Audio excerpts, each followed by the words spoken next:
muy rubia. Rubia.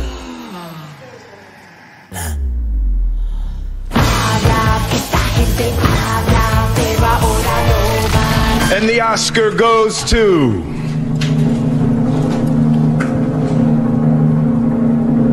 Emilia Perez. Emilia Perez. Emilia Perez. Elmo from Emilia Perez. Mi Camino from Emilia Perez. Emilia Perez. Emilia Perez.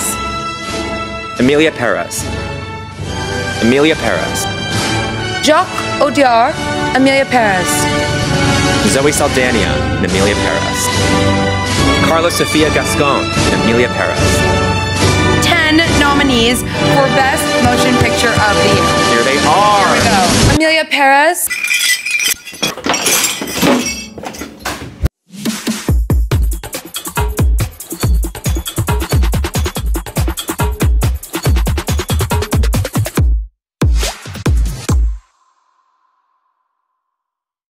Welcome back to Ngelantur Indonesia, Skip nonton, skip blow on. Kembali lagi bersama gue, Timothy Vidalo. Kita kembali lagi di segmen review.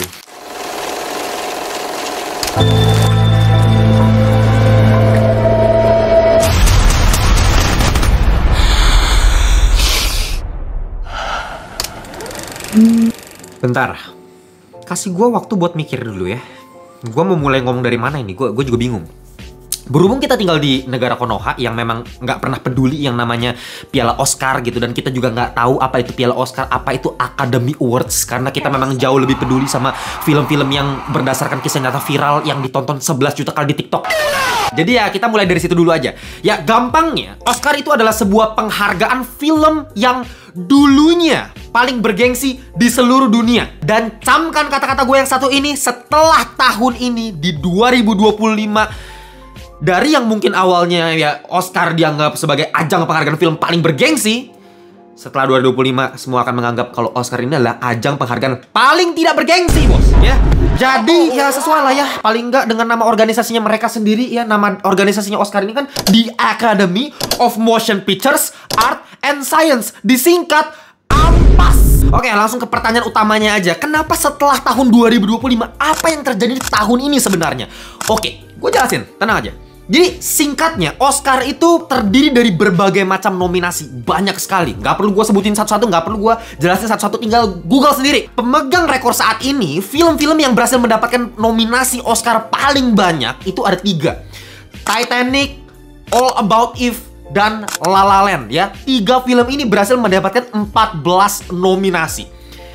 Artinya apa? Artinya film-film yang berhasil mendapatkan 13 nominasi adalah film-film yang memang luar biasa ya, peringkat kedua ibaratnya, yang berhasil mendapatkan nominasi terbanyak ya. Buat sebagai gambaran supaya kalian bisa paham gitu ya, seberapa keren sih film-film yang bisa mendapatkan 13 nominasi. Oke, ada Oppenheimer tahun lalu berhasil dapetin 13 nominasi. Atau Forrest Gump, itu film yang gue suka banget, dapetin 13 nominasi juga. Bahkan Lord of the Rings, Returns of the King, ini film terbaiknya Lord of the Rings, dia cuma berhasil mendapatkan 11 ya. 11 juga udah luar biasa sih sebenarnya ya.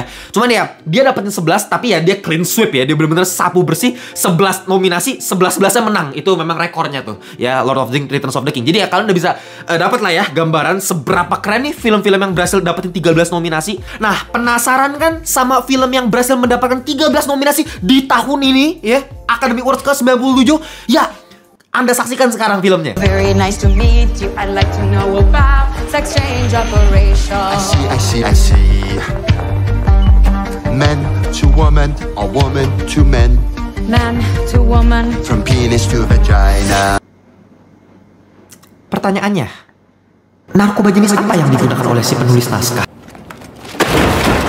Ya, mungkin dari scene tersebut kalian harusnya udah bisa menebak lah kira-kira film ini tuh genrenya apa. Betul sekali ya, musikal gitu. Karena memang di ajang Golden Globes aja nih, salah satu ajang paling bergengsi juga, film yang satu ini, Emilia Perez, itu berhasil memenangkan film terbaik kategori musikal atau komedi.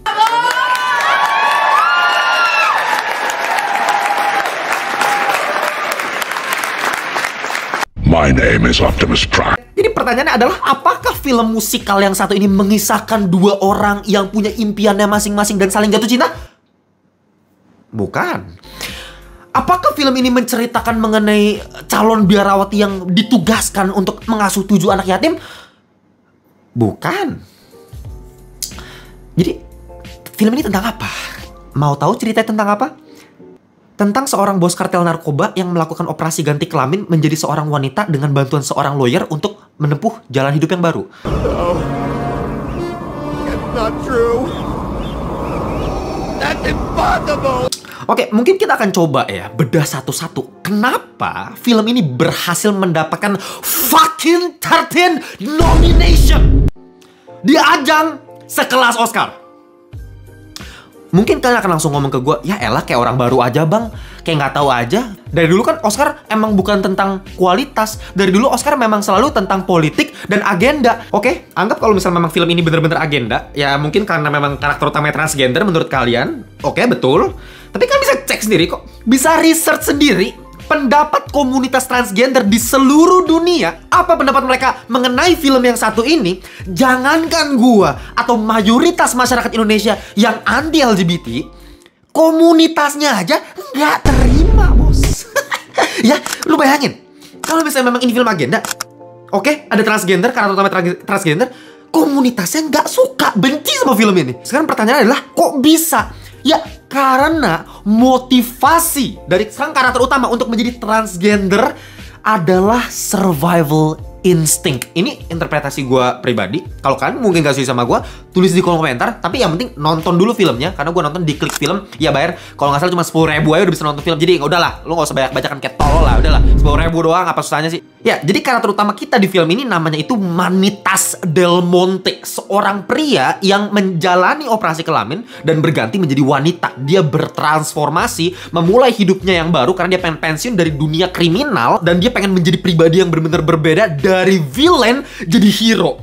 Dari sosok yang dibenci jadi pahlawan sekarang. Kok bisa jadi pahlawan? Karena dia mendirikan sebuah organisasi non-profitable. Ya, ketika dia udah jadi Emilia Perez, dari Manitas namanya dirubah jadi Emilia Perez, jadi wanita. Bener-bener sosoknya beda banget. Dan semua orang nggak tahu kematiannya dipalsukan. Dan organisasi yang didirikannya ini memang bertujuan untuk mencari korban-korban yang hilang akibat kartel-kartel di Meksiko. Jadi bisa dibilang ini adalah arc redemption-nya dia, penebusan dosanya. Karena dia dulu merasa bersalah, udah nyulik-nyulik orang, bunuh-bunuhin orang, penyelundupan senjata, imigran, narkoba. Ya korbannya udah kayak orang gila gitu kan. Dia bener-bener pure villain lah ibarat si Manitas ini. Nah ketika dia berubah menjadi si Emilia Perez, ya lah apa salahnya bang kalau misalnya dia mau jadi baik? Masalahnya adalah dia nggak bener-bener bertobat karena survival instinct tadi. Di satu sisi dia pernah ngomong, dari dulu tuh selalu ada sosok wanita di dalam diri gue gitu. Jadi dalam artian dia nggak ngerasa dia bener-bener 100% cowok gitu. Memang kayaknya ada sosok wanita di dalam dirinya, makanya dia pengen bertransformasi untuk menjadi wanita. Tapi selain alasan itu, memang ada alasan lain juga supaya dia bisa hidup lebih aman, lebih tentram. Dimana dia udah kaya raya dari jualan narkoba, lu bayangin aja. Dan sekarang dia pengen hidup aman, tentram, jadi wanita, kayak melupakan masa lalunya dia. Lebih parahnya lagi, lu tahu apa? Ketika dia berubah menjadi Emilia Perez, jangan pikir dia benar-benar meninggalkan semua masa lalunya itu. Dia tetap masih punya power, dia punya duit haram yang dia punya dari dulu. Nggak diapa-apain, dia masih melakukan peredaran senjata, dia masih terlibat dalam penculikan orang, dia masih ngancem orang, dia masih gebukin orang. Jadi transformasi macam apa ini? Bahkan ada satu scene, dan ini scene yang begitu mengerikan, dimana si Emilia Perez yang udah menjadi sosok wanita ini marah, ngamuk ke istrinya karena istrinya itu pengen nikah sama cowok lain dan ngebawa kabur 2 anaknya. Dan ketika dia marah, seketika suara kodam aslinya keluar. Kalau nikah gitu lo ada suratnya? Ada. Suara kodamnya keluar, dia mengancam dengan kekerasan dan bahkan dia dorong istrinya dan sempat ngecekek istrinya dengan menggunakan kekerasan. Jadi nggak heran kalau misalnya komunitas transgender ini juga nggak terima ada film kayak beginian. Karena tujuan para kaum woke SJW begini kan dari dulu adalah representasi, supaya ya LGBT itu dinormalisasikan, supaya citra mereka jadi bagus gitu di mata dunia. Lah, film Emilia Perez malah memperburuk citra mereka gitu kan. Transgender macam apa yang kayak begini kan? Itu memperparah, memperburuk citra para transgender, ya kan? Maka dari itu ya, kalau misalnya kita ngeliat dari perspektif transgender, mereka marah-marah. Tapi bagaimana kalau misalnya kita ngeliat dari perspektif yang lain lagi? Dari perspektif diversity. Wah, ya kan? Ini menarik juga. Karena film ini juga ngebawa culture budaya dari Meksiko. Ya masalahnya sutradaranya orang Prancis, nggak bisa bahasa Spanyol, maksa milih lokasi syuting di Paris, syutingnya di studio, cuman pakai backdrop ala-ala Meksiko dengan detail-detail yang nggak diperhatikan sama sekali, nggak ada autentiknya sama sekali. Karena pas di interview dia juga sempat ngomong dia nggak ngeriset mengenai Meksiko gitu karena dia ngerasa nggak perlu ngeriset. Dan pemilihan cast-nya juga aktor Meksikonya cuman satu orang, Selena Gomez yang nggak bisa bahasa Spanyol dipaksa jadi karakter utamanya. Dan pas casting director ditanya pas lagi di interview kenapa nggak ada aktor Meksiko di film ini, jawabannya adalah karena aktor-aktor yang ada di sini adalah yang terbaik. Ya normal-normal saja, bahkan sangat-sangat mudah diprediksi kalau misalnya orang-orang Meksiko akan marah sekali melihat film ini gitu. Ngelihat kelakuan sutradaranya, casting director, ini film-film apaan nih? Soal-soal pengen ngebawa culture Meksiko tapi fail semua gitu. Jadi kalau misalnya dari kacamata diversity pun fail. Jadi agenda macam apa yang disisipkan oleh film ini, saya juga tidak tahu. Film ini ditujukan untuk siapa, saya juga tidak tahu. Dan gue udah mencoba berpikir, berulang-ulang gue pikir, gue masih nggak ngerti gitu alasannya apa, ada apa di balik ini semua. Ya, tapi tadi kita udah bahas dari perspektif mungkin agenda, apa motivasinya, apa yang membuat film ini berhasil mendapatkan 13 nominasi dan kita masih belum bisa mendapatkan jawabannya, ditentang oleh semua orang. Tapi coba kita kupas dari hal-hal yang objektif gitu. Apakah film ini layak dibenci sedemikian rupa seperti yang kalian bisa lihat di meme sekarang, di internet sekarang, semuanya pada ngomel-ngomel caci maki Emilia Perez, dan gue yakin ya bisa gue bilang 75% belum nonton filmnya padahal. Atau bahkan jangan-jangan 50% orang-orang yang maki-maki ini belum nonton filmnya gitu. Nah, untuk hal yang satu ini gue kayaknya punya pendapat yang sedikit berbeda dengan kebanyakan orang, dimana gue sama sekali nggak setuju kalau misalnya film Emilia Perez ini dibilang sampah. Ya memang ketika Emilia Perez ini berhasil memenangkan film terbaik kategori musikal atau komedi di Golden Globes, gue juga sama sekali nggak setuju karena Wicked jauh lebih bagus itu.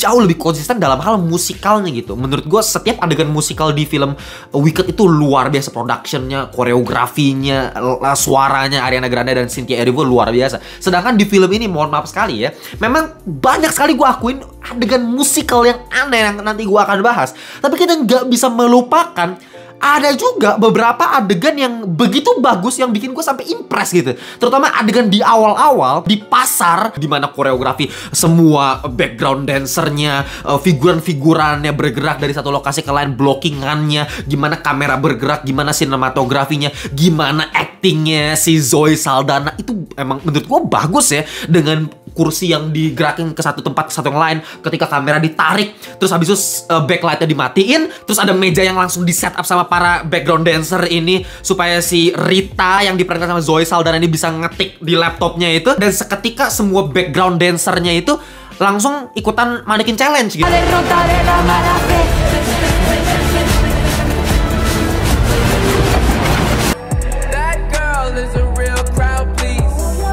Tapi itu keren, gue akuin. Dan scene musikalnya ini tuh sangat-sangat penting untuk fondasi utama cerita film ini ke depannya. Jadi ini bukan sekedar musikal nggak jelas yang beberapa kali gue temuin di Joker Foliada, tapi scene di pasar di awal-awal film ini itu menunjukkan seberapa jeniusnya Rita yang diperankan sama Zoe Saldana ini dalam memanipulasi kejadian sebenarnya yang terjadi dengan si penjahat yang dia lagi defense. Karena dia seorang lawyer. Jadi memang tugasnya dia adalah untuk memanipulasi kejadian ini supaya di pengadilan tuh penjahatnya menang, padahal dia yang jahat nih. Sehingga jadi sangat-sangat masuk akal kenapa si Manitas Del Monte ini memilih si Rita ini untuk ngebantu dia melakukan operasi ganti kelamin dan sebagainya, sehingga ya ada kematian yang dipalsukan sehingga semua dunia itu mendengar kalau misalnya Manitas ini udah mati. Nah, baru timbullah tiba-tiba satu orang yang namanya Emilia Perez out of nowhere. Dan supaya semua ini bisa terjadi dengan sangat-sangat smooth, harus dibantu oleh si ya Rita yang ditunjukkan lewat musikal di awal. Seberapa jeniusnya dia, seberapa gila otaknya. Bagus itu. Production setnya juga nggak main-main, meskipun gue bukan orang Meksiko, jadi mungkin dari situ ada salahnya film ini. Tapi at least sebagai orang awam gitu, gue ngelihat productionnya keren kok gitu. Ada satu orang yang lagi jualan, terus dia sengaja dikasih practical light sehingga si Rita ini bisa tetap selalu jadi emphasize utama dalam frame-nya. Ketika dia lagi joget-joget dengan background dancer yang begitu banyak, figuran yang begitu banyak di belakangnya, tapi dia tetap menjadi emphasize utama. Dia nge-pop gitu ketika kita lihat di layar. Dan ini berkali-kali ya, nggak cuma di scene pertama ini, musikal di awal. Ada beberapa musikal selanjutnya yang selalu menjadikan si Zoe Saldana ini adalah pemeran utamanya. Makanya gue sangat-sangat kesel. Yang bikin gue emosi adalah, ya ini kayak seakan-akan dirancang, didesain sehingga dapetin 13 nominasi. Padahal nggak layak untuk diagung-agungkan sedemikian rupa. Contohnya kayak misalnya Best Supporting Actress. Masa Zoe Saldana masuk di situ? Padahal menurut gua dari awal film ini sampai akhir itu mengenai si Zoe Saldana gitu, si Rita, bukan si Nanitas Del Monte yang dijadiin Best Leading Actress. Menurut gua harusnya Best Leading Actressnya si Rita yang masuk gitu loh. Atau misalnya kategori sinematografi terbaik, karena si Emilia Pérez ini juga masuk ke nominasi Best Sinematografi di Oscar. Ya kalau misalnya film kayak beginian bisa masuk di Best Sinematografi, saya yakin Reza Arab di tahun 2015 akan memenangkan Oscar di tahun tersebut.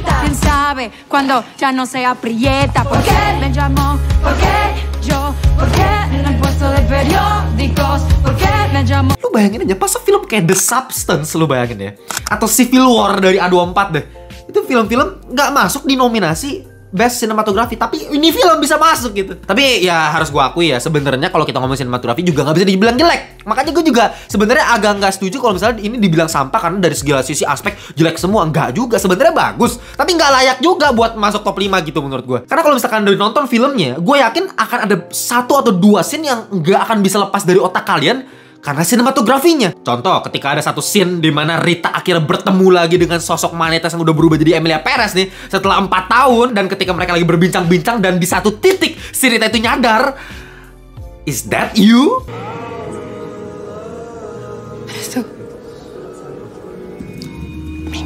Lu bisa lihat bokeh di belakangnya Emilia Pérez ini, ya, lu bisa lihat pemilihan color palette Tosca, krim dengan kombinasi ada merah marun, gimana bulat-bulat itu ditata sedemikian rupa. Dan ketika si Rita ngomong "Is that you?", tiba-tiba semua langsung dimatiin, jadi gelap banget, jadi low key lightingnya.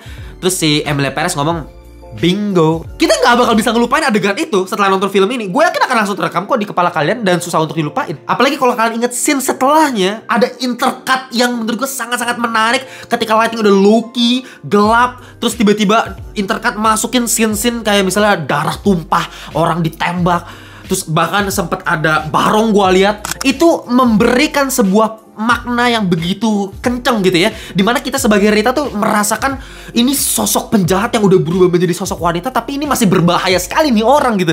Apa yang dia udah lakukan sebagai seorang bos kartel narkoba itu udah begitu mengerikan, digambarkan lewat intercut tersebut. Bagus banget. Jadi gue sama sekali nggak meragukan kok kemampuannya si Jack Audiard sebagai sutradara dan penulis dari Emilia Pérez ini. Yang jadi masalah adalah angka 13 tadi muncul dari mana, bos? 13 nominasi tiba-tiba gitu loh. Gue kasih contoh lagi, misalnya nominasi Best Makeup and Hairstyling. Nih si Emilia Pérez lagi masuk, gua nggak ngerti dari mana lu bisa masuk. Feeling gua ya, mungkin salah satu penentunya biasa ada satu scene yang menjadi penentu. Oh, ini buat si para di Academy, si ampas orang-orang ampas ini menentukan, oh kayaknya ini harus masuk ke nominasi nih. Biasanya karena satu adegan penting gitu loh. Nah, mungkin adegan di awal-awal film, di seperempat awal film, di mana si Manitas ini masih seorang pria, belum jadi Emilia Pérez gitu kan. Sedangkan aktrisnya di sini kan ya si Carla Sofia Gascon ini kan seorang transgender. Ya ibaratnya dia udah jadi seorang wanita lah. Nah, ketika dia menjadi seorang pria dengan brewok dan sebagainya gitu, itu emang benar-benar pria. Tapi apakah kalian lupa faktanya si Carla Sofia Gascon dilahirkan sebagai seorang pria?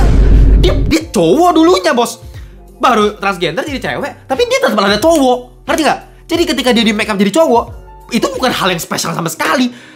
Spesial itu kayak misalnya film A Different Man. Nah, ini juga nih, dia juga masuk ke Best Makeup and Hairstyling, di mana diperankan sama Sebastian Stan. Dia dikasih makeup bener-bener jadi orang yang bukan dia, jadi orang yang bener-bener punya tumor yang tumbuh di kulit dan tulangnya. Itu begitu mengerikan. Dari yang bukan dia jadi seseorang yang berbeda. Itu baru make up bagus gitu loh.